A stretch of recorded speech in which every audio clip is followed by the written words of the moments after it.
ಮತ್ತು ಕನ್ಯಾ ರಾಶಿಯವ್ರಿಗೆ ತುಂಬ ಸೂಪರು. ಗುರು ಬದಲಾವಣೆಯಿಂದ ಮತ್ತು ಎಲ್ಲೋ ಒಂದು ಕಡೆ ರಾಜಯೋಗ ಅಂತ ಹೇಳ್ಬೋದು. ಕನ್ಯಾ ರಾಶಿಯವರು ಪಾಪ ಇಷ್ಟು ದಿನ ಶನಿ ದೃಷ್ಟಿ ಸೂರ್ಯನ ದೃಷ್ಟಿ ನೇರ ಬಿದ್ದಾಗ ಪ್ರತಿಯೊಂದು ಇನ್ಸಿಡೆಂಟಲ್ಲೂ ಸಿಕ್ಕಾಕೊಂಡಿದ್ದಾರೆ. ಆದರೆ ಈ 48 ದಿನ ನಿಮ್ಮದೇ ದುನಿಯಾ ಅಂತ ಹೇಳ್ಬೋದು ಕನ್ಯಾ ರಾಶಿಯವ್ರಿಗೆ. ಹಾಗಾಗಿ ಕನ್ಯಾ ರಾಶಿಯವ್ರಿಗೆ ತುಂಬ ಟೈಮ್ ಚೆನ್ನಾಗಿದೆ. ನೀವು ಏನು ಬೇಕಾದರೂ ಮಾಡ್ಬೋದು. ಸ್ಟೂಡೆಂಟ್ಸು, ಮಠ, ಮನೇಲಿರೋ ವೈಯಕ್ತಿಕ ಪ್ರಾಬ್ಲಮ್ಸ್ ಏನಿದೆ ಅದೆಲ್ಲವೂ ದೂರ ಆಗ್ತಾ ಹೋಗುತ್ತೆ. ಕನ್ಯಾ ರಾಶಿಯವರು ಕೂಡ ಗುರುವಿನ ಒಂದು ಬ್ರೇಸ್ಲೆಟ್ ಹಾಕೊಳ್ಳಿ, ತುಂಬ ಒಳ್ಳೆಯದಾಗುತ್ತೆ. ಜೊತೆಗೆ ಬುಧನನ್ನು ತುಂಬ ಆರಾಧಿಸಿ, ಯಾಕಂದರೆ ನಿಮ್ಮ ರಾಶಿಯಾಧಿಪತಿ ಬುಧ ಅವನೇ ಆಗಿರ್ತಾನೆ. ಅವನು ಕೂಡ ನಿಮಗೆ ತುಲಾರಾಶಿಯಲ್ಲಿ ಇರ್ತಾನೆ. ಮತ್ತು ಶುಕ್ರ ಕೂಡ ನಿಮಗೆ ಕನ್ಯಾ ರಾಶಿಯಲ್ಲಿ ನೀಚನಾಗಿರ್ತಾನೆ. ಹಾಗಾಗಿ ಶುಕ್ರ ಮತ್ತು ಬುಧ ಮತ್ತು ಗುರು ಬೇಕೇ ಬೇಕು ರೀ. 12 ರಾಶಿಯವ್ರಿಗೂ ಗುರುವಿನ ಅನುಗ್ರಹ ಬೇಕೇ ಬೇಕು. ಚೆನ್ನಾಗಿರಲಿ ಕೆಟ್ಟಿರಲಿ ಬೇಕೇ ಬೇಕು. ಯಾಕಂದರೆ ಚೆನ್ನಾಗಿದ್ರು ಕೂಡ ಸ್ವಲ್ಪ ನೋಡಿ ನಡೆಸಬೇಕು. ಇಲ್ಲ ಅಂತಂದರೆ ಅವ್ರಿಗೂ ಅಷ್ಟೇ ಚೆನ್ನಾಗಿದ್ದೀವಿ, ದುಡ್ಡು ಬರ್ತಿದೆ, ಹಂಗಾಗ್ತಿದೆ ಹಿಂಗಾಗ್ತಿದೆ ಅಂತ ತಲೆ ನಿಂತಿಲ್ಲ ಅಂತಂದರೆ ಅವರು ಕೂಡ ಕಷ್ಟಕ್ಕೆ ಸಿಕ್ಕಾಕೊಳ್ಬೇಕಾಗತ್ತೆ. ಮತ್ತು ತುಲಾರಾಶಿಯವ್ರಿಗೆ ತುಂಬ ಟೈಮ್ ಬ್ಯಾಡು. ತುಲಾರಾಶಿಯವ್ರಿಗೆ ಟೈಮ್ ಬ್ಯಾಡು ಅಂದರೆ ಹಂಗಿಂಗಲ್ಲ. ಯಾಕಂದರೆ ತುಲಾರಾಶಿಯವ್ರಿಗೂ ಕೂಡ ನೋಡಿ ಶನಿ ನಿಮಗೆ ಮೀನರಾಶಿಯಲ್ಲಿ ಶನಿ ಇರೋದು ಮತ್ತು ಕುಂಭದಲ್ಲಿ ರಾಹು ಇರೋದು, ಜೊತೆಗೆ ನಿಮಗೆ ಗುರು ಬದಲಾವಣೆ ಆದಮೇಲೆ ತುಂಬ ಪ್ರಾಬ್ಲಮ್ಮು. ಅದರಲ್ಲೂ ನೋಡಿ ಚಿತ್ತ ನಕ್ಷತ್ರ, ಸ್ವಾತಿ ನಕ್ಷತ್ರ, ವಿಶಾಖ ನಕ್ಷತ್ರ, ಈ 3 ನಕ್ಷತ್ರದವರು ಕೂಡ ತುಂಬ ಪ್ರಾಬ್ಲಮಲ್ಲಿ ಇರ್ತೀರ. ನೀವು ಕೂಡ ಹಾಸ್ಪಿಟಲೈಸ್ ಆಗ್ಬೋದು. ಹೆಲ್ತ್ ಅಪ್ಸೆಟ್ಟು ತುಂಬ ಆಗ್ತಾ ಇರುತ್ತೆ. ಹೆಲ್ತ್ಗಿಂತ ಮನಸ್ಥಿತಿ ತುಂಬ ಕೆಡುತ್ತೆ. ಮನಸ್ಸನ್ನು ಹತೋಟಿಯಲ್ಲಿ ಇಟ್ಕೊಡ್ಬೇಕು. ಮನಸ್ಥಿತಿ ಕೆಟ್ಟಾಗ ಯಾವುದು ಒಳ್ಳೆಯದು ಯಾವ್ದು ಸರಿ ನಿಮಗೆ ಗೊತ್ತಾಗೋದಿಲ್ಲ. ಆ ರೀತಿ ಒಂದು ಪ್ರಭಾವ ತುಲಾರಾಶಿಯವ್ರ ಮೇಲೆ ಬೀಳುತ್ತೆ. ಹಾಗಾಗಿ ತುಲಾರಾಶಿಯವರು ತುಂಬ ಕೇರ್ಫುಲ್ ಆಗಿರಬೇಕು. ಪರಿಹಾರ ಮಾಡಿಕೊಳ್ಳೇಬೇಕು. ಪರಿಹಾರ ಅಂತ ಬಂದರೆ ನೋಡಿ, ಇದರಲ್ಲಿ ತುಲಾರಾಶಿಯವರು ನಕ್ಷತ್ರ ವೈಸು ಪರಿಹಾರ ಮಾಡ್ಕೊಳ್ಬೇಕು. ಆವಾಗ ನಿಮಗೆ ಓಕೆ ಆಗುತ್ತೆ. ಯಾಕಂದರೆ ಸ್ವಾತಿ ನಕ್ಷತ್ರ, ಚಿತ್ತ ನಕ್ಷತ್ರ 3ನೇ ಪಾದ ಇರುತ್ತೆ. ಸ್ವಾತಿ ನಕ್ಷತ್ರ ಆಗಿರ್ಬೋದು, ವಿಶಾಖ ನಕ್ಷತ್ರ ಆಗಿರ್ಬೋದು, ನಿಮಗೆ ಬೇಕಾಗಿರುವಂಥ ಪರಿಹಾರವನ್ನು ಮಾಡ್ಕೊಳ್ಬೇಕು.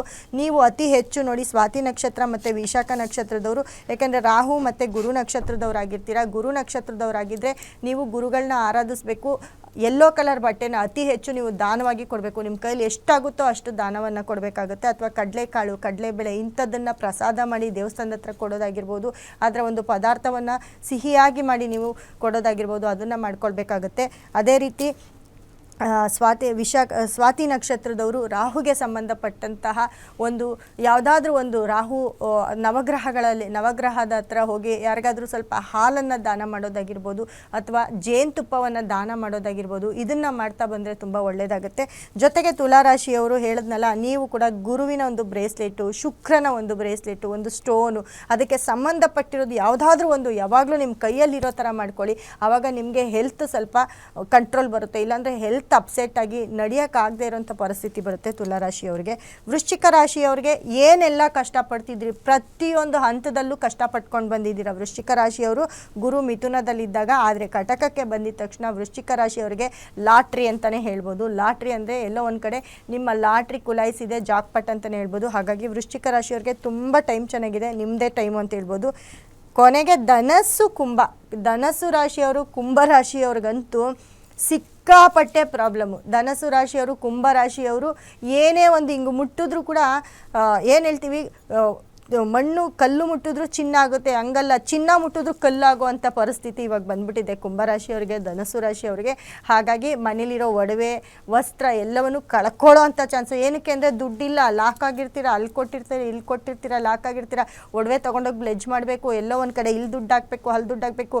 ಮನೆಯಲ್ಲಿ ಪ್ರಾಬ್ಲಮ್ಮು, ಗಂಡ ಹೆಂಡತಿ ಮಧ್ಯೆ ಸಮಸ್ಯೆ ಆಗಿರುತ್ತೆ, ಮನೇಲಿ ಕುಟುಂಬದಲ್ಲಿ ಸಮಸ್ಯೆ ಆಗಿರುತ್ತೆ, ಎಲ್ಲೋ ಒಂದು ಕಡೆ ಕೋರ್ಟು ಕೇಸು ಕಚೇರಿ ಎಲ್ಲ ಈ 1.5 ತಿಂಗಳು ಎಲ್ಲವೂ ಬಂದು ನಿಮ್ಮ ಮೇಲೆ ಇರುತ್ತೆ. ಹಾಗಾಗಿ ಧನಸ್ಸು ರಾಶಿಯವರು, ಕುಂಭರಾಶಿಯವರಂತೂ ಅತಿ ಹೆಚ್ಚು. ಈ 2 ರಾಶಿಯವರು ಕೂಡ ತುಂಬಾ ಪ್ರಾಬ್ಲಮಲ್ಲಿ ಸಿಕ್ಕಾಕೊಂಡಿರ್ತೀರ. ಇವರು ತುಂಬ ಪರಿಹಾರ ಅಂತಂದರೆ ಸಿಕ್ಕಾಪಟ್ಟೆ ನೀವು ಮಾಡ್ಕೊಳ್ಬೇಕು.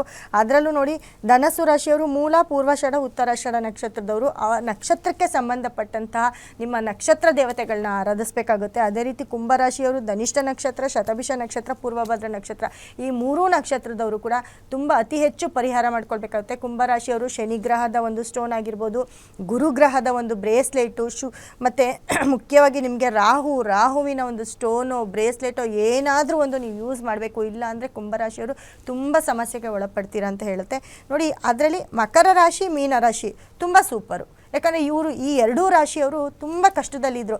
ಆದರೆ ಈಗ ಮೀನರಾಶಿಯವ್ರಿಗಂತೂ ಯಾವುದಾದ್ರೂ ಒಂದೊಂದು ಕೆಲಸ ಆಗ್ತಾನೆ ಹೋಗುತ್ತೆ. ಕೆಲಸದಲ್ಲಿ ನೀವು ತುಂಬ ಯೋಗವನ್ನು ನೋಡ್ತಾ ಇರ್ತೀರಾ. ಏನು ನೀವು ಕಣ್ಣೀರಲ್ಲಿ ಕೈ ತೊಳೆದಿರ್ತೀರಾ ಅದೆಲ್ಲ ಕೂಡ ನಿಮಗೆ ಇವಾಗ ಶಮನ ಆಗ್ತಾ ಹೋಗುತ್ತೆ. ಹಾಗಾಗಿ ಮೀನರಾಶಿಯವರು ಹಂಗಂತ ಪರಿಹಾರ ಮಾಡ್ಕೊಳ್ಳೇಬೇಕು. ಮೀನರಾಶಿಯಲ್ಲಿ ಶನಿ ಇರೋದ್ರಿಂದ ಜೊತೆಗೆ ಗುರುವಿನ ಒಂದು ಸಪೋರ್ಟ್ ಬೇಕಾಗಿರೋದ್ರಿಂದ ಶನಿಗೆ ಸಂಬಂಧಪಟ್ಟಂತಹ ಸ್ಟೋನು ಬ್ರೇಸ್ಲೆಟ್ ಹಾಕಿ, ಗುರುಗೆ ಸಂಬಂಧಪಟ್ಟಿರುವಂಥ ಬ್ರೇಸ್ಲೆಟ್ ಹಾಕಿ, ಟೋಟಲು 12 ರಾಶಿಯವರು ಗುರುಗ್ರಹನ ನಿಮ್ಮ ಮನೇಲಿ ಇಟ್ಕೊಳ್ಳಿ. ಗುರುವಿನ ಒಂದು ಬ್ರೇಸ್ಲೆಟ್ನ ಈ 1.5 ತಿಂಗಳು ಎಲ್ಲರ ಕೈಯಲ್ಲೂ ಅದನ್ನು ಯೂಸ್ ಮಾಡಿ, ಖಂಡಿತ ನಿಮಗೆ ಪಾಸಿಟಿವ್ ಆಗುತ್ತೆ. ಮೇಡಮ್, ಗುರು ಬದಲಾವಣೆಯಿಂದ 12 ರಾಶಿಗೆ ಯಾವ ರೀತಿ ಪರಿಣಾಮ ಬೀಳುತ್ತೆ ಅಂತ ತಿಳಿಸ್ಕೊಟ್ರಿ, ಧನ್ಯವಾದ.